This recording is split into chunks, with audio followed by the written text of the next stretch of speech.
Hello and welcome to Silicon Valley Innovation Center. My name is Rahim Rahimtullah. I'm SVIC's brand ambassador. My guest today is Dr. Robin Kiera, founder of digitalscouting.de and a leading thinker on fintech and Insurtech. Robin, welcome. Thank you very much for the invitation. I really appreciate it. Great to have you with us. And Robin, you're going to be giving a webinar for SVIC on October 11th on how to digitize a traditional insurance business. And so tell us first, where is the insurance industry today on going digital first? Well, I fear I need to disappoint a few people, because I fear that we don't see it too much. I only know rare examples where we have digital first or actually digital only. Well, you have the Insurtech companies that a lot of them go digital first. You have tech companies that are digital only in a lot of cases and that are to provide digital products and services for the insurance industry. I see aggregators. So especially in Europe, I know in the US they're coming right now. That means that you go to a website and you can compare different insurance products, but which is not a real comparison, but actually it's a platform where you bid for the ranking in a sort of way.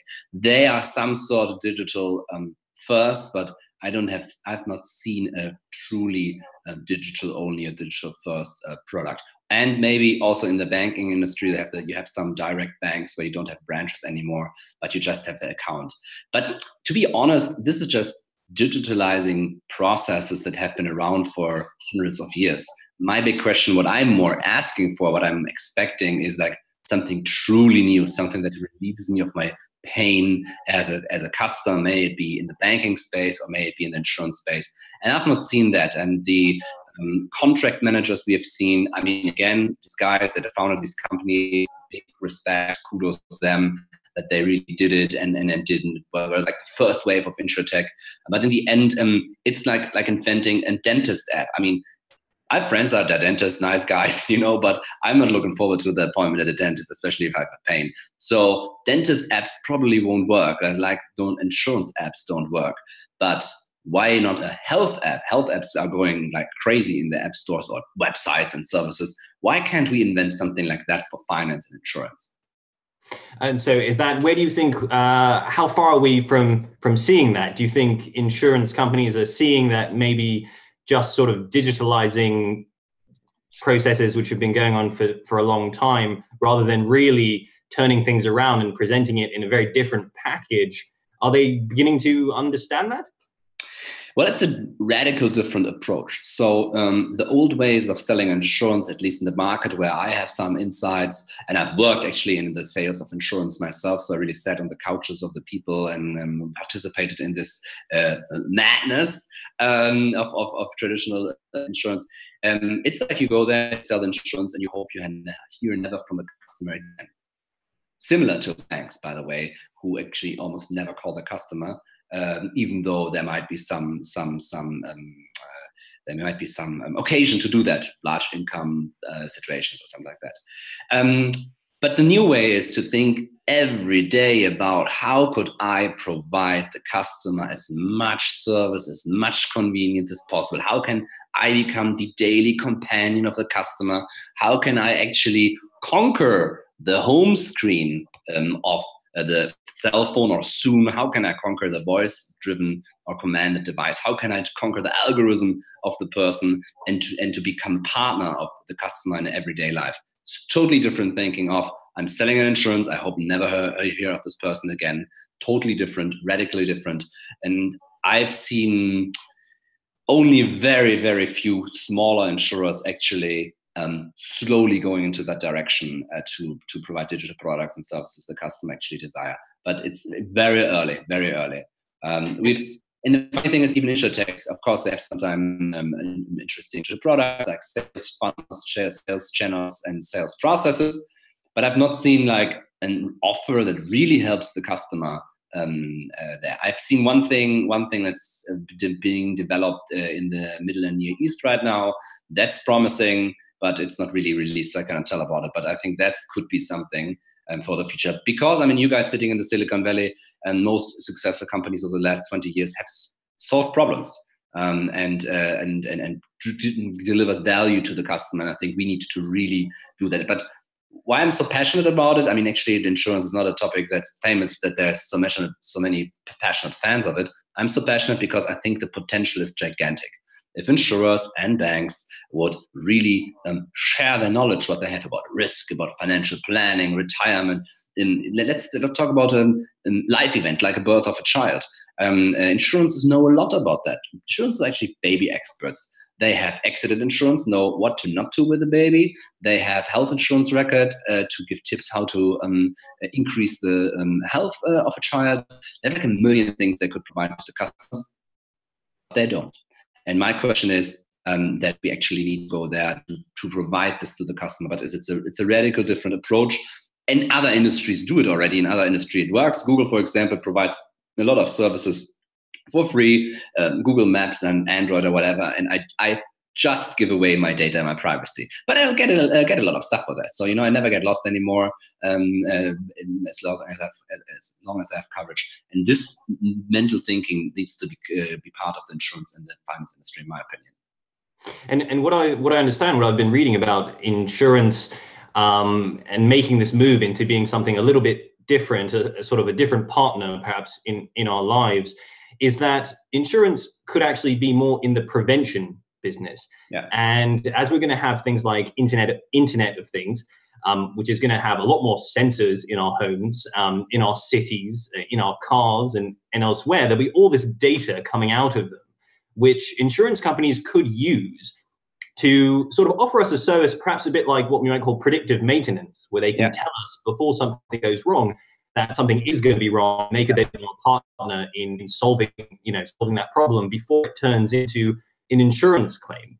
Do you feel like that sort of direction, moving towards prevention, is that something which insurance companies should be looking at?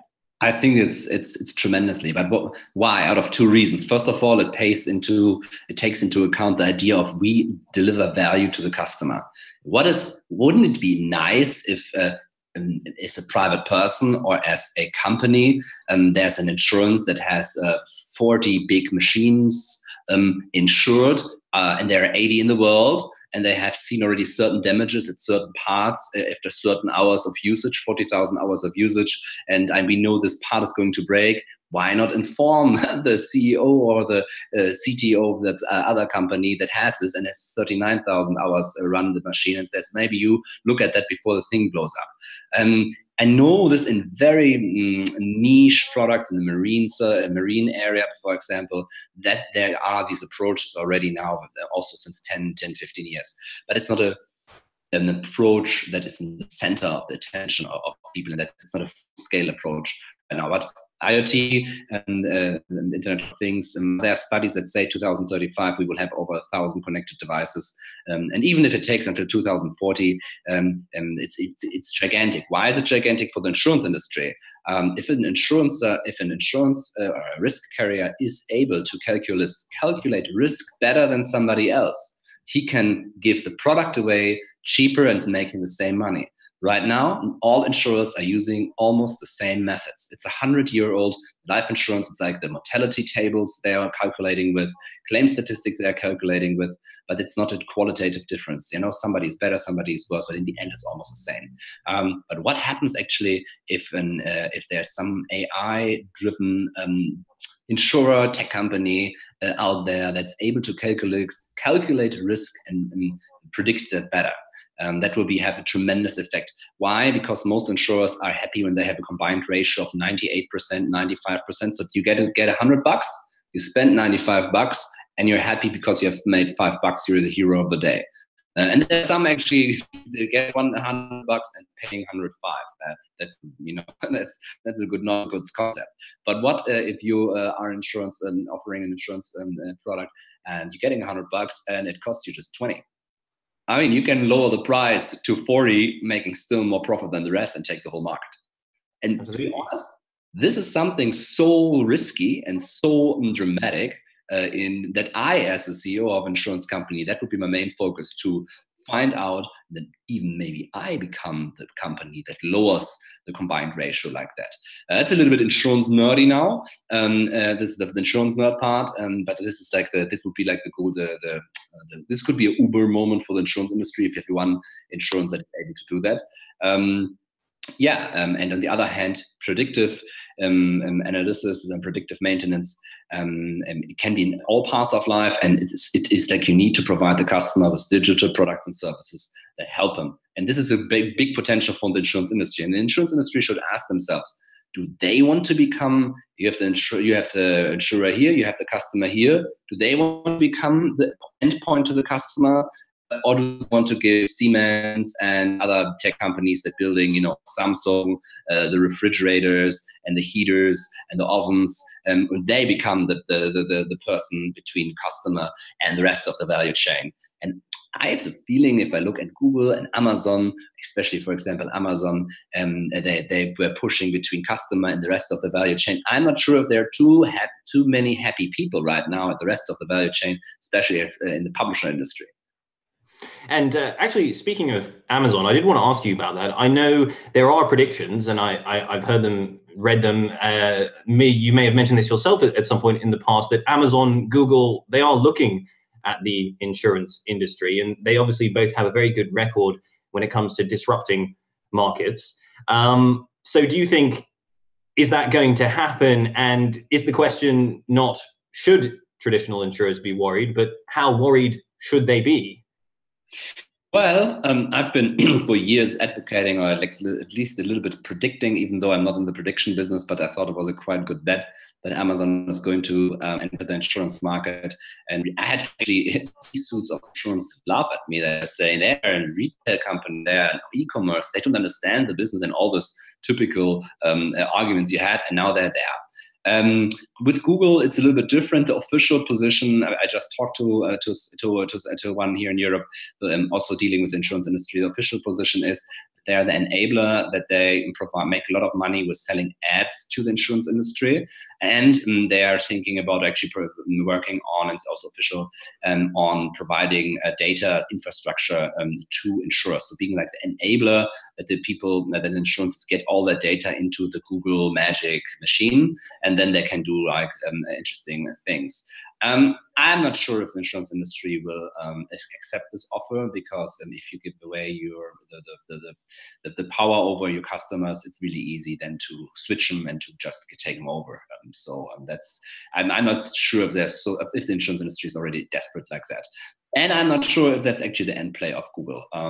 Yes, you make a lot of money with the current industry, but they have also shown in other examples that they are doing some more radical switches and make actually more money with selling the product. And I have to be honest, when Google would decide actually to also offer insurance products and to calculate risk and really use their big data approach to do that, I think they have the potential to be the player that doesn't have the 98% combined ratio where they get $100 and make only $2. I think Google has the potential of getting $100 from the insurance customer and only spending 10, 15, 20 and making a lot of money there. Amazon, again, we have the example of Berkshire Hathaway, JP Morgan, and Amazon founding a health insurer in the US, which I think it's not the easiest market I heard for insurance, especially in the healthcare sector. They just bought, I think, an Indian Insurtech for quite some money, and it's like a half open secret that they opened an office in London, are hiring like crazy insurance professionals, and to combine insurance professionals with tech talent and the experience of Amazon is gigantic. I think they will slowly try out that you to have insurances and insurances, so that your checkout process have then can buy something. But this baby steps, I think they could take on large parts of the insurance market because people are convenient. Why can I not buy? I get in the news of my insurance, the premium goes up. I'm on my couch. I want to go to Amazon and I want to get a liability insurance there. I want to get a car insurance there. I want to get everything there because I have made already I don't even want to know how many products I bought there. So maybe I'm not the best customer of Amazon, but pretty close probably. So I've made so many good experiences, in contrast, by the way, to insurers who have, just a study came out here in Europe. Insurance is one of the most less respected industries and less respected jobs and less trusted industries. And that's a gigantic danger. I mean, if you have tech companies everybody loves, or a lot of people love and trust, Amazon more than Google, and you have an industry with the lowest image possible, that's very dangerous. Then people are more eager to switch to the other partner if they trust them anyway with anything else. And it sounds like there's a lot, sort of like the situation is like well poised there. I mean, Amazon and Google already have potentially a lot of advantages, and it's sort of sounds like it's a matter of time before they decide to take advantage, to switch those on and maybe go into insurance. But I wanted to double back slightly on ourselves, if I could. I just want to ask about the impact of these emerging technologies. I feel like we were saying that with IoT and so on, this could be a great thing for insurers if they take advantage of it. But another piece of analysis which is out there, which says it's pushing them towards maybe looking into being in this prevention role, is that emerging technologies are actually going to produce a situation where we have less risk in our lives. Autonomous vehicles are going to be safer. We're going to live longer and better and healthier lives because of improvements in healthcare. Similarly, smart cities, our homes, with the IoT, it's going to be safer, and there's going to be less things to insure. What are your thoughts on that? Is it something that insurance companies do need to be aware of? Well, I love the idea that we are going to live longer, and I have actually only one big desire in my life. This is that I want to see my favorite soccer team win one more time the German national championship, which is quite hard because they're really bad. So I need to become 150 to see that, I think.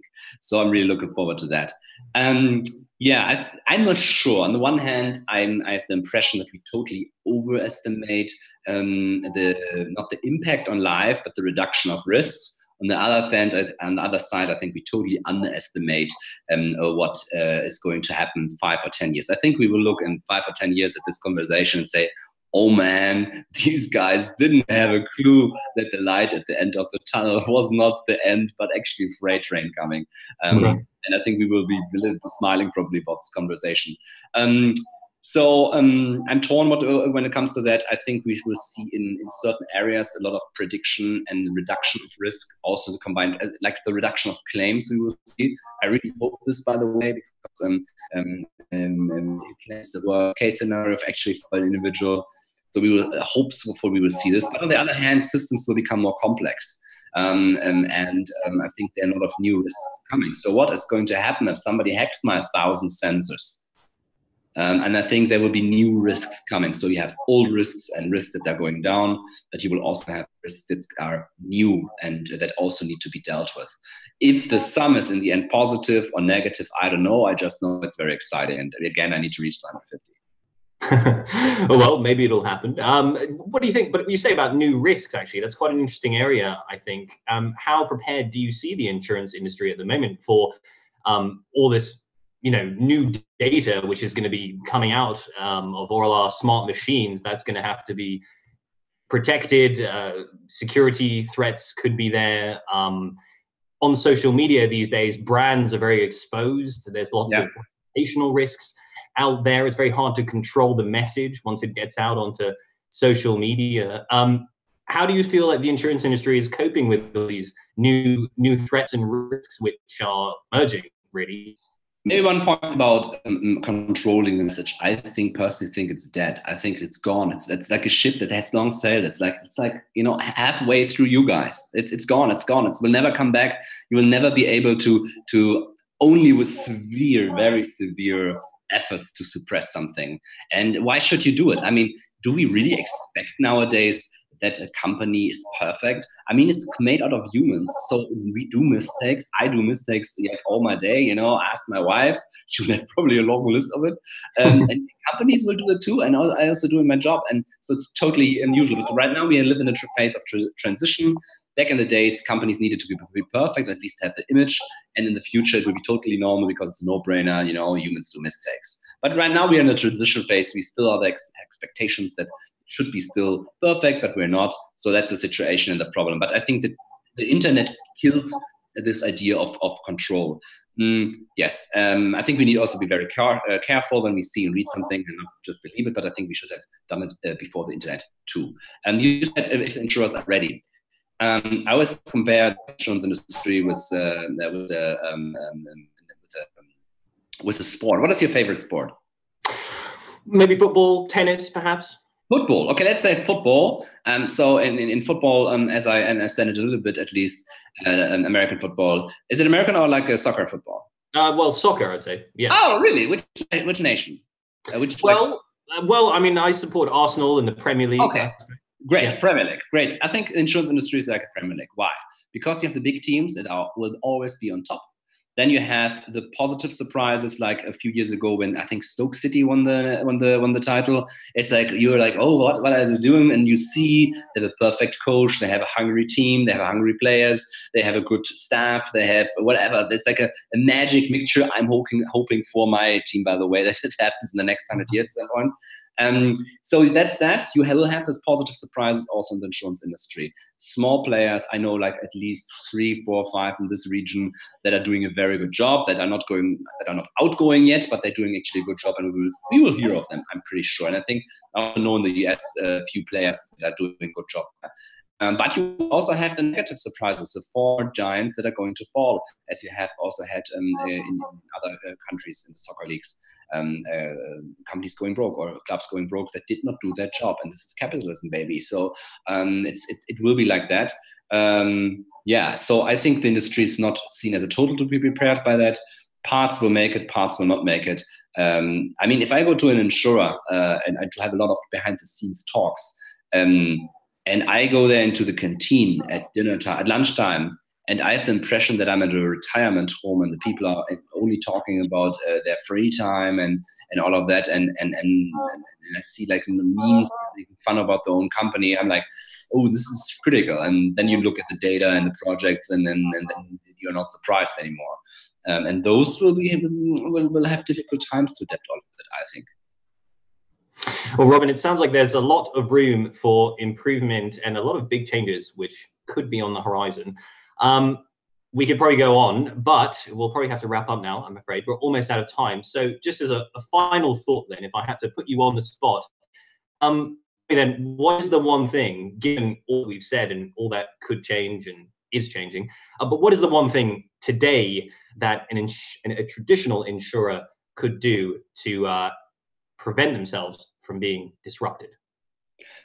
Fall in love with your customer, not with your product. Not with your company, not with the structures. Fall in love with the customer, do everything for him or her, and do that. And that's the main thing that you need to do. That's like meta level, but on the lower level, everything follows them. Only because you have structures and they have always been around, it's no reason, it's no argument why they should be there. And if you don't become a tech company yourself and become a customer-oriented company like them, I think winter is coming for you. Thank you, Robin. That's a hopeful message, but also a slightly pessimistic one too. If you're an insurer, but I think plenty of opportunities as well there behind the threats. So maybe one last thing in order to say, so this is the negative view, but if you do your homework, we're not talking about 1%, 2% profit a year, we're talking about 20, 30, 35. So the opportunities, if you do your job, are endless, especially when you're a smaller insurer, smaller carrier. You can conquer the world nowadays with the technology. It's not like that you need billions for that. You can do it with a less budget. You can beat them when you're better. And this is the big opportunity for you guys out there. So that's a positive spin. Sorry. Well, that's always good. We'd always like to end on a positive note. Yeah. So, Robin, thank you very much for joining us today. And to our viewers, thank you for tuning in. Remember, Robin is going to be back with us here at SVIC on October 11th. He's going to be giving us a webinar 9 a.m. Pacific on the 11th of October. So do mark that in your calendar. He'll be able to go into more detail then about how to digitize a traditional insurance business.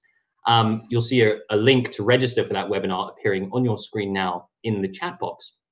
And so that's where we'll wrap up today. So from me, from my guest today, Dr. Robin Kiera, thank you for watching us today, and we'll see you again next time. Bye-bye.